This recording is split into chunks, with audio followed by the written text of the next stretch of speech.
এই সময় যত পুলিশ মারা গেছে তাদের কোনো বিচার হবে না, এই কলঙ্কের কারণে তাদের ডুবেও যেতে হতে পারে। ফাইনাল খেলা কিন্তু ভোটের খেলা, ওনারা যে খেলায় নামছে ওটা তারা পারবে না করতেও। আওয়ামী লীগের যারা ভোটার তারা যাবে কোথায়? তারা তাদের কাছেই যাবে। বিএনপি নেতাদের যে বক্তব্য এবং বিএনপি যে এখনকার শীর্ষ নেতা মানে ভারপ্রাপ্ত চেয়ারম্যানের যে বক্তব্য, তারেক রহমানের যে বক্তব্য, তিনিও কিন্তু এরকমই বলতে শুনলাম আমি যে এই যে বিভেদের কথা বা এই ধরনের প্রসঙ্গগুলো টেনে এনে মানে যারা গণহত্যাকারী যাদেরকে বিদায় করা হয়েছে তাদেরকে আসলে সুযোগ করে দেয়া হচ্ছে কিনা। দেখেন আমি একটা কথা বলি আপনার, সেই জিনিসটাই জানেন, অনেক কিছু তো রাজনীতিতে অনেক কিছু বলা হয় বিভিন্ন মানে দীর্ঘমেয়াদী চিন্তা থেকেও বলা হয়। আলটিমেটলি এখন আমাদের সামনে এই রাজনৈতিক দলগুলোর সামনে সবচেয়ে বড় ইস্যুটা কি, বড় ইভেন্টটা কি? সবচেয়ে বড় ইভেন্ট হলো সামনে নির্বাচন, এবং নির্বাচনের প্রধান কাজ থেকে ভোট পাওয়া, মানুষের কাছ থেকে ভোটটা নিজের বাক্সে নেওয়া, এই তো। এবং এই ভোটটা নেবেন কিভাবে? শেখ হাসিনার আমলে যেভাবে ভোট নেওয়া হতো গায়ের জোরে, কৌশলে, মানে আপনার মানুষকে ভয় দেখিয়ে, সেটা বোধ করি আগামী নির্বাচনে হবে না, এটা আমার বিশ্বাস হবে না। তাহলে জনগণের মাথার মধ্যে আপনাকে ঢুকতে হবে, জনগণকে বোঝাতে হবে যে তোমার ভোট দেওয়ার জন্য আমি অ্যাপ্রোপ্রিয়েট পারসন, তুমি আমাকে ভোট দাও, তাহলে তোমার লাভ হবে। এটা জনগণকে বোঝাতে হবে, মানে এজেন্ডাটা দেয়া। হ্যাঁ, মানে জনগণকে বোঝাতে হবে, জনগণের আস্থায় নিজেকে নিতে উপস্থাপন করতে হবে, নিজের দলকে উপস্থাপন করতে হবে। সেই জায়গায় বিএনপি কিন্তু ভালো খেলছে। দেখেন বিএনপি বিভিন্ন কর্মকাণ্ড, আবার বিএনপিকে নিয়ে অন্য দলের যে কর্মকাণ্ড, নাহিদ ইসলামকে এখন আমি একটা দলীয় ব্যক্তি ভাবি, ওনার এই সমস্ত বক্তব্যের পরে আমার বিবেচনায় উনি একজন দলীয় ব্যক্তি। নাহিদ ইসলাম অথবা মাহফুজুল আলম, হ্যাঁ মাহফুজ আলম, এই লোকগুলিকে এখন আমি এক দলীয় ক্যারেক্টার হিসেবে চিন্তা করি, বিবেচনা করি। মানে ওনারা যে সমস্ত কথাবার্তা বলছেন, এটা যে এর মাধ্যমে কি হচ্ছে, বিএনপির খেলায় কিন্তু বিএনপি কিন্তু এটাই চাচ্ছিল আসলে। কিভাবে আমি বলি আপনাকে, মানুষের মধ্যে একটা ধারণা জন্মে গেছে না এখন, অথবা আওয়ামী লীগের মধ্যে একটা ধারণা জন্মে গেছে না যে আমাদের বোধহয় বিএনপিকে ধরেই সামনে অগ্রসর হতে হবে। আমরা যদি এই রাজনীতির মাঠে পুনর্বাসিত হতে চাই তাহলে বিএনপি আমার জন্য একটা ভরসা। এই ধরনের চিন্তা কিন্তু এখন আওয়ামী লীগের লোকজন করে, কিন্তু হ্যাঁ করে, এখন ওরা করে যে আমাদের বাঁচানোর মতো একমাত্র দল হলো এখন বিএনপি, একমাত্র বিএনপি। এটা কি জানেন, এটা ওদের কিন্তু করতে বাধ্য করা হয়েছে। মানে কেন করে বলে মনে হয় আপনার? বা যখন নাকি বৈষম্যবিরোধী ছাত্র আন্দোলন বলে যে মির্জা ফখরুলের ভাষা বিএনপির মতো আওয়ামী লীগের মতো হয়ে যাচ্ছে, এটা মানে এটা কি? তখন আওয়ামী লীগ বলে যে এরা তো আমাকে নিষিদ্ধ করতে চায়, আর এরা বলতেছে বিএনপি আমার জন্য ফাইট করতেছে, তাহলে তো ঠিক আছে আমি বিএনপি লেজ ধরি। সিম্পল হিসাবটা কিন্তু সিম্পল, কোনো আলোচনা নাই এখানে। এবং বিএনপির অনেক নেতা আড়ালে অপ্রালে থেকে সত্য মিথ্যে জানি না, তারা তো এভাবেই বলে যে বিএনপির সঙ্গে প্রয়োজনে যুগপৎ আন্দোলন করে আমরা গণতন্ত্র ফিরিয়ে আনবো। কোন গণতন্ত্র যে গণতন্ত্র তারা দিয়েছিল, যাক সেটা অন্য বিতর্ক, ওটা অন্য মানে কৌতুককর মন্তব্য, ওই আলোচনা যাই না। কিন্তু সাধারণ মানুষের মধ্যে এক ধরনের ধারণা কিন্তু তৈরি করা হচ্ছে, কিছুটা বিএনপি তৈরি করছে, কিছুটা বিএনপি এই ছাত্রদেরকে আমি বলবো একটা মানে কি বলবো একটু উস্কে দিয়ে তাদের মুখ দিয়ে বলাচ্ছে। আলটিমেটলি ক্যাশ করতেছে কে? ক্যাশ করতেছে বিএনপি।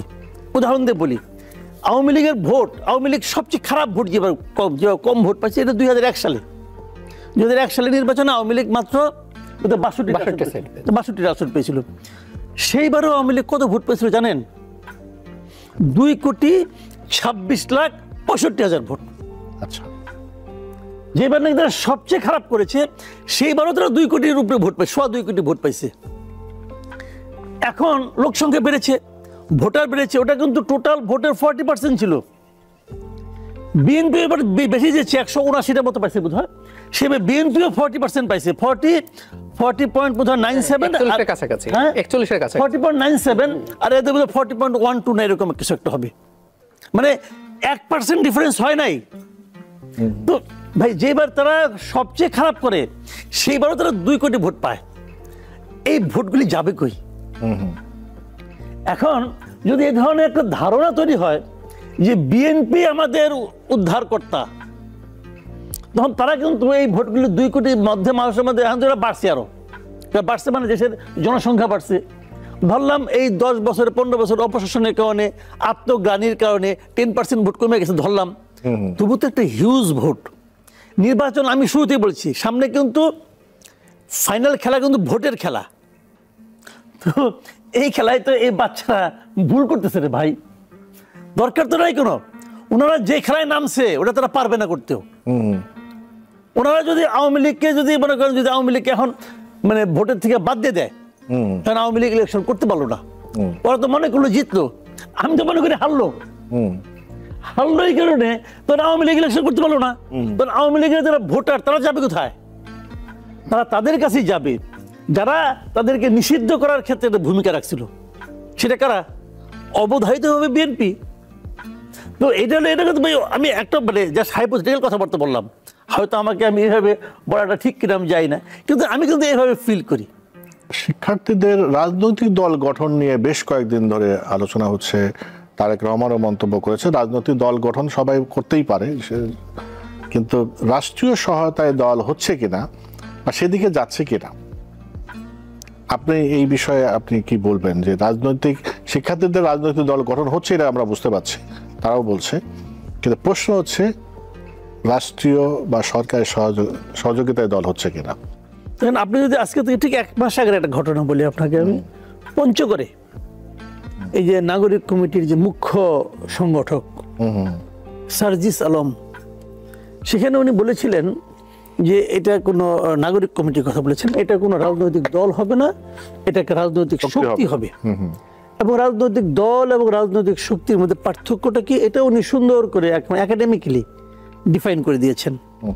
পাশাপাশি উনি এটাও বলেছেন যে বৈষম্য বিরোধী ছাত্র আন্দোলন এবং জাতীয় নাগরিক কমিটির মধ্যে মানে এইটা কোথায়, মানে আপনার দেয়ালটা কোথায়? দেয়ালটা হলো বয়সজনিত দেয়াল। 27 থেকে 28 পর্যন্ত ছাত্র, 28-এর পরে চলে গেলে সেটা হয়ে গেল নাগরিক কমিটির সদস্য। তাহলে মোটামুটি ভাবগতভাবে তারা সবাই এক, এবং এদেরই 3 জন প্রতিনিধি সরকারে আছে। তাহলে মোটামুটি আপনি বলতে পারি বৈষম্য বিরোধী ছাত্র আন্দোলন, নাগরিক কমিটি এবং 3 ছাত্র উপদেষ্টা, এরা হলো এক ঘরের বাসিন্দা তারা। এবং তখন এটা পলিটিক্যাল পার্টি হবে না।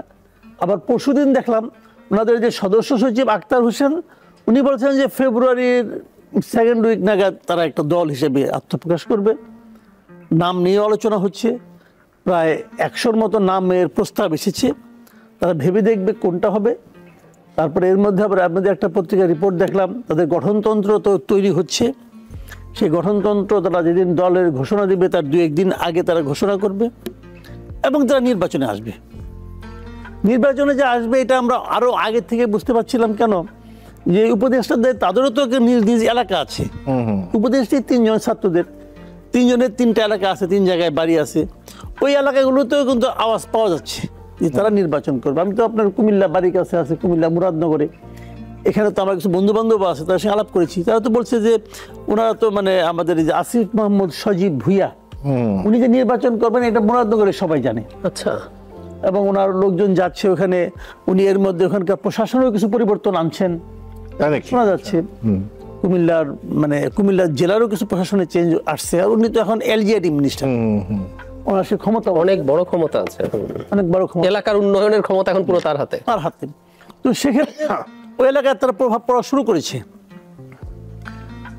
এবং লক্ষ্মীপুরে খুব সম্ভবত মাহফুজ আলমের বাড়ি, খুব সম্ভবত ওখানে একজন আমাদের মানে আপনার জোটের থেকে যিনি প্রার্থী হতে পারেন তেমন একজন আমাকে ওদিন বললেন যে উনিও নাকি এলাকায় শুনেছেন যে কাজকর্ম হচ্ছে, উন্নয়নমূলক কাজের প্রতিশ্রুতি আসছে।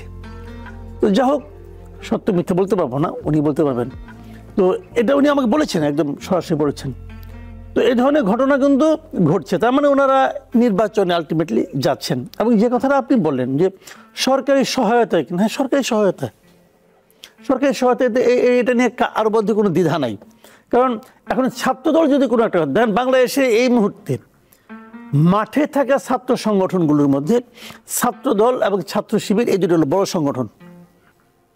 ছাত্রদল এবং ছাত্র শিবিরের দুটো যদি একত্রিত হয়, তাদেরও ক্ষমতা নাই এই বৈষম্যবিরোধী ছাত্র আন্দোলন যখন কোনো কর্মসূচি দেয় সেটা যতটা এই সরকারকে স্পর্শ করে ততটা স্পর্শ করার ওদের নাই। কাজে এখানে সংখ্যাধিক্য বড় কথা নয়, বড় কথা হলো যে কে কতটা হৃদয়ের কাছাকাছি অবস্থান করে। সেই দিক দিয়ে এরা এই সরকারের হৃদয়ের খুবই কাছাকাছি অবস্থান করে এবং তারা যা কিছু করছে সরকারের আনুকূল্যেই করছে। এটা সাধারণ মানুষের মধ্যে এই ধরনের একটা পারসেপশন কাজ করে এবং অনেক সময় দেখা যাচ্ছে এই সমস্ত ওরা বিভিন্ন জায়গায় যাচ্ছে, প্রশাসনের নানা ধরনের প্রোটোকল পাচ্ছে এবং জেলা পর্যায়ে যদি আপনাদের পরিচিত বন্ধু বান্ধবদের মধ্যে অথবা ছোট ভাইদের মধ্যে কেউ, এখন তো আমাদের যে ছোট ভাই হবে, ছোট ভাইদের মধ্যে যদি কেউ ডিসি থাকেন একটু আলাপ করে দেখেন যে ডিসি সাহেবদের কাজকর্মে কে কতটা প্রভাব বিস্তার করছে। হ্যাঁ, বিএনপি, যুবদল অথবা ছাত্রদল তারা মাঠে হইচই করছে, কিন্তু প্রশাসনিক কার্যক্রমে অনুমতি না দিয়ে দরজা খুলে কারা ঢুকতে পারছে এটা খোঁজ করলে জানতে পারবেন। কাজে তারা কিন্তু প্রশাসনিক হেল্প পাচ্ছে। এখন তারা যদি একটা পলিটিক্যাল পার্টি করতে চায় এবং উদ্যোগ নেয়, আমি নিশ্চিতভাবে এই দেশে বলতে পারি যে দেশের মানুষ ভাববে তারা আসলে সরকারের আনুকূল্যেই এই পার্টিটা করছে, এটা মানুষ মনে করবে এবং এটা আমিও মনে করব। তাই হচ্ছে আলটিমেটলি। এবং এইটা ওনারা কি ভাবছেন আমি জানি না, এটা হবে নতুন পলিটিক্যাল পার্টির জন্য সবচেয়ে বড় কলঙ্ক। এই কলঙ্ক কেবল তাদের সারা জীবন বয়ে বেড়াতে হবে তা না, এই কলঙ্কের কারণে তাদের ডুবেও যেতে হতে পারে। তারা এই ভুলটা কেন করছে এটা আমি বুঝতে পারছি না। বাংলাদেশের ইতিহাসে কখনো এইভাবে সরকারের আনুকূল্যে কোনো দল গড়ে উঠলে সেই দল ভালো করতে পারে এমন ইতিহাস নাই। সাধারণ মানুষ এটাকে পছন্দ করে না। তাহলে আপনি বলবেন বিএনপির কথা, জাতীয় পার্টির কথা, হ্যাঁ এটা বলবেন এই কারণে ওই দলগুলোর ওই সময় প্রধান যিনি উনি রাষ্ট্র ক্ষমতায় ছিলেন, উনি সরাসরি বলতেন এটা আমার পার্টি, আমি বানিয়েছি। উনি ছিলেন সেই পার্টির প্রতিষ্ঠাতা, এরকম অনেকটা। কিন্তু এখানে তো আর ডক্টর ইউনূস দায়িত্ব নিয়ে বলবেন এটা আমার পার্টি। ডক্টর ইউনূস যদি বলতো তাহলে এক কথা ছিল, কিন্তু তা তো উনি বলবেন না।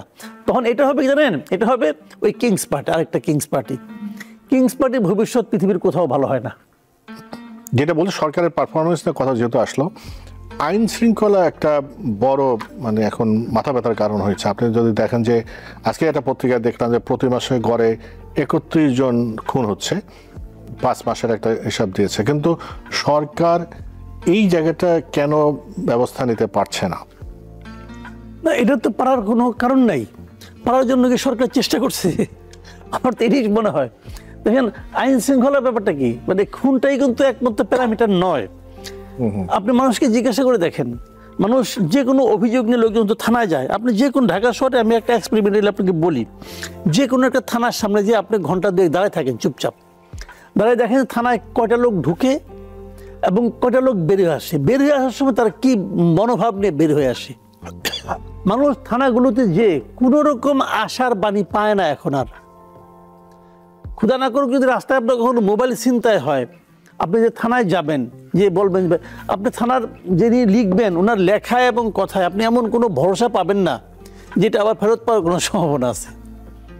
কারণ ওনারা তো কোথাও যাবেন না, কারণ ওনারা তো, ওনাদের মধ্যে এই যে বলে না যে পুলিশের মনোবল ভেঙে গেছে। মনোবল ভাঙবে, ভাঙাটা খুবই স্বাভাবিক ছিল। স্বাভাবিক কেন, পুলিশ তো এই পুরো আন্দোলনে একটা পক্ষ হয়ে গেছিল। জি, ছাত্ররা সরকার বিরোধী আন্দোলন করেছে, সরকারকে নামাতে চেয়েছে। পুলিশের দায়িত্ব ছিল সে আন্দোলনকে থামানো। তাহলে ছাত্র এবং পুলিশ তো মুখোমুখি ছিল রে ভাই, ছিল না? ছিল তো। এখন আপনি যে পুলিশকে বলবেন, পুলিশের মনোবলটা আপনি কেমনি ফিরিয়ে আনবেন? আপনি যে পুলিশকে বলবেন যে তুমি পুলিশ যে গুলি করেছো তুমি আসলে গুলি করো নাই, তোমাকে গুলি করতে বাধ্য করা হয়েছে, পেছনের লোকগুলো তোমাকে গুলি করতে বাধ্য করেছে, তাকে যে আপনি এই কথাটা বলবেন, আপনি তো এই কথাটা বলার মতো অবস্থায় আপনি ছিলেন না। আপনি কিন্তু পুলিশকে ব্লেম করেই গেছেন। ব্লেম করে আবার তাকে থানার মধ্যে থাকতে বলছেন, থাকতে বলে তার হাতে অস্ত্র দিচ্ছেন, আবার বলছেন এই অস্ত্র তুমি আইন শৃঙ্খলা রক্ষায় ব্যবহার করো। পুলিশ 2-1 জায়গায় ব্যবহার করতে যে হোঁচট খেয়েছে, হোঁচট খেয়েছে কিন্তু। এবং হোঁচট খেতে যে তারা কি দেখেছে, আপনি বিচার করবেন না করেন না, কিন্তু আপনি যখন ইনডেমনিটির কথা বলে দেন যে এই সময় যত পুলিশ মারা গেছে তাদের কোনো বিচার হবে না, তখন এটা আপনি বলেন, তখন কি আর মনোবল বলতে কিছু থাকে পুলিশের? থাকে না তো। তো আপনি তার মনোবল কিবা, আমি বলছি না যে পুলিশকে যে পায়ে ধরতে হবে, আমি বলছি না পুলিশকে যে কিছুকে দিতে হবে, আমি এই লাইনে কিন্তু আমি যাচ্ছি না। বাট আমি বলতে চাচ্ছি, আপনি তো এই পুলিশকে সবাইকে বাদ দেন, বাদ দিতেন, এই পুলিশ সব বাদ, আমি সব ফ্রেশ পুলিশ নেব, নেন তাহলে ঠিক আছে, কোনো সমস্যা নেই, বিপ্লবী পুলিশ সবাই হবে, কাজ করবে, কোনো প্রবলেম নাই। কিন্তু আপনি তো এই পুলিশদেরকে বাদও দিচ্ছেন না, রেখেই দিচ্ছেন, দিয়ে বলতেছেন তোমার মনোবল নাই কেন, তাহলে তো হবে না। আবার মনোবল থাকার মতো কোনো কাজও আপনি করছেন না তো। আপনি দেখেন একটা এই আন্দোলনের সময় পুলিশ মারা গেছে, সাধারণ ছাত্রছাত্রীও মারা গেছে, পুলিশের অফিসার কিন্তু কেউ মারা যায় নাই, মারা গেছে কনস্টেবল, মারা গেছে ট্রাফিক পুলিশেরাও মারা গেছে। যারা মারা গেছে আপনি যত কিছু বলেন, যত বিপ্লবের যত উদাহরণই দেন না কেন ভাই, আমার কাছে এটা অমানবিক থেকে যে একটা মৃত পুলিশকে উল্টো করে টাঙায় রাখা, এটা আমি এই দৃশ্য আমি দেখতে চাই না। এটাতে অনেক বলছে, আমাদের সমন্বয়করা বলছেন এতে নাকি আন্দোলনের গতি বৃদ্ধিপ্রাপ্ত হয়েছে, এতে নাকি স্টুডেন্টদের মনোবল বেড়েছে। আমার কাছে এটা আমি এটা মানি না, আমার কাছে এটা মনে হয় না। এই দৃশ্য দেখার পর আন্দোলনের মানুষ হিংস্রতা বাড়তে পারে, কিন্তু আন্দোলনের মনোবল বেড়েছে এটা আমি মনে করি না পার্সোনালি। বাঙালি এত নিষ্ঠুর জাতি না, আমি যেটা মনে করি মানুষ তার নীতিবোধ দিয়েই জয় করতে পারে। নৈতিকভাবেই শেখ হাসিনা পরাজয় হয়েছিল। তো পুলিশকে তো শেখ হাসিনা একটা পার্টি বানিয়ে ফেলেছিল। তো সেই পুলিশের সবাই কি স্বেচ্ছায় ছিল কিনা সেটা নিয়ে বিতর্ক হতে পারে, এটা নিয়ে মনোবিজ্ঞানীদের সঙ্গে পুলিশদের নিয়ে বসানো যেতে পারে, পুলিশের মানসিক অবস্থা নিয়ে আপনার নানা রকম চিকিৎসা চলতে পারে, সবই হতে পারে। কিন্তু তার কোনোটাই কি আপনি করেছেন? দৃশ্যমান কি করেছেন? একটা কমিশন করেছেন, এই কমিশনের রিপোর্ট পড়তে যে আমি নিজে ক্লান্ত হয়ে গেছি, এটার মধ্যে কি আছে, কি আমি তো কিছু পাইলাম না এখানে কিছু। আবার দেখো রিপোর্টের চলছে, আলোচনা অনেক লম্বা সময় লাগবে। কাজের মধ্যে কাজ কি করছে, আর একটা পোশাক পরিবর্তন করছে। এই পোশাক দেখে আমি খামোশ। ঠিক আছে, পোশাক পরিবর্তন না পরিবর্তনের অনেক ব্যাখ্যা আছে, কিন্তু যেটা বানাইছে এটা তো দেখতেও ভালো লাগে না রে ভাই, এটা তো দেখতেও ভালো লাগে না। র্যাবের যে পোশাকটা বানাইছে এটা দেখে মনে হয় কি র্যাবকে উদ্দেশ্য ছিল র্যাবকে বিলাই বানাই দেওয়া। তো ভাই র্যাব বিলুপ্ত করে দেন না, অসুবিধা কি? র্যাবকে র্যাব আগে আসলে বাঘ আর বানাইছে বিলাই, পোশাক দিয়ে বিলাই বানাইছে। এবং আরো ইন্টারেস্টিং কি, 3টা মডেল নিয়ে আসছে, মডেলটা 3টা গায়ে দিচ্ছে, র্যাবের যে পোশাক গায়ে দিচ্ছে। ওরা ভাবতে কেমন হচ্ছে, ওনাকে মাত্র ঘুমের থেকে উঠাই নিয়ে আসছে, আর উঠাই নিয়ে এটা পর দাঁড়া, এবং ওরা আবার কিঞ্চিত আমার মতো ভুরিও আছে। তো সব মিলিয়া র্যাবকে একটা বিড়াল বানানো হয়েছে। তো এইগুলি করে কি আপনি পুলিশের মনোবল রক্ষা করতে পারবেন না। তো পুলিশের যদি মনোবল রক্ষা না করে, সারা দেশে আপনার আইন শৃঙ্খলা কেমনি করে বাড়াবেন? আপনি কেমনি করে চাঁদাবাজি বন্ধ করবেন? চাঁদাবাজি বন্ধ করার একমাত্র আপনার টুলস হলো গিয়া পুলিশ, আর তো কিছু না। তাহলে আপনি তাহলে কেমনি করে পারবেন? আপনি চেষ্টাই করেন নাই। সাখাওয়াত সাহেব প্রথম কয়েকদিন বেশ চেষ্টা করছিলেন, কিন্তু এই চেষ্টা করার অপরাধে তাকে ওইখান থেকে সরাই দেওয়া হয়েছে। তো এইগুলি ভাই বললাম তো, এই সরকার যে ভালো চলার যে ব্যাপারটা, ভালো চলার বেসিক জিনিসটাই ছিল কিন্তু ওইটা। আমি আশা করেছিলাম কি সরকার যখন নতুন একটা সরকার যখন দায়িত্ব নেবে, প্রথম যে চেঞ্জটা আমরা দেখতে পারবো সেটা হলো চাঁদাবাজি বন্ধ হয়ে যাবে। কারণ ওই চাঁদাবাজের শব্দ দেশ ছাড়া, এবং প্রথম 2-3 দিন কিন্তু ছিল অবস্থা এরকম। পরে কেউ তো আমাদের বাধা দেয় না, আবার যায় বসে পড়ছে। তো সরকার ব্যর্থ হয়ে, সরকার এখন আসলেই সরকার কার্যকরভাবে কোনো কিছুই করতে পারে নাই। যতটুকু যা দেখতেছেন এটা আসলে আল্লাহ চালাচ্ছে।